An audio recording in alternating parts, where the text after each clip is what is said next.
Everybody wants to be here, but we can't just allow everyone to jump the fence and come on in. But why is that? Here's the interesting thing. We returned from Tijuana and we're in San Diego. And I think we were talking to our Uber driver who said that he's lived there his whole life. It was a cab driver. I don't think it was an Uber driver.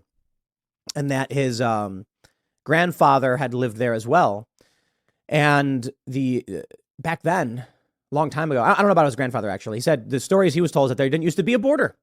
You'd literally just drive across. It was just an imaginary line. And people from Mexico would come and work in the U.S. and people in the U.S. would go down and work in Mexico. It was just no different than a state line. But the difference was your allegiance, your access to public goods and things like that. And it was very much like this is all pre-taxation. Something interesting happens. We begin taxing people. The government excuse me, begins saying, we're going to take a portion of your money and we're going to apply that to public goods.